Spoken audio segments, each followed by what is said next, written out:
Hello বন্ধুরা, আসসালামু আলাইকুম। আজকে আমি আপনাদের মাঝে একটি রেসিপি শেয়ার করব। রেসিপিটি হলো কাঁঠালের বিচি ভর্তা। তো এটি খাইতে কিন্তু অনেক মজা ও সুস্বাদু হয়। আপনারা কিন্তু বাসায় এই রেসিপিটা একদিন ট্রাই করে দেখতে পারেন। আশা করি আমার মতো আপনাদেরও এই রেসিপিটি ভালো লাগবে।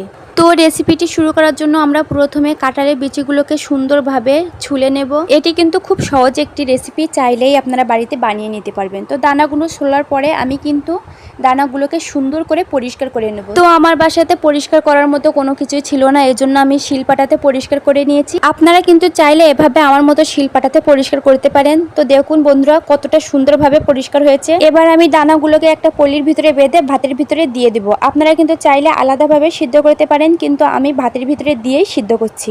দানাগুলোকে ভাতের ভিতর থেকে নামিয়ে নিলাম। দেখুন আমার দানাগুলো কিন্তু অলরেডি সিদ্ধ হয়ে গেছে। তো দেখুন কতটা সুন্দরভাবে সিদ্ধ হয়েছে। এ পর্যায়ে দিয়ে দিব পেঁয়াজ, মরিচ, লবণ এবং তেল। পেঁয়াজ, মরিচ, লবণ এবং তেল দিয়ে সুন্দরভাবে কিন্তু মাখিয়ে নিতে হবে, যেন ভর্তার ভিতরে কোনো গোটা গোটা না থাকে। গোটা থাকলে কিন্তু ভর্তাটা খাইতে কোনো মজা হবে না। তো আমার ভর্তাটা মাখানো শেষ। দেখুন আমার ভর্তাটা দেখতে কতটা সুন্দর ও লোভনীয় হয়েছে।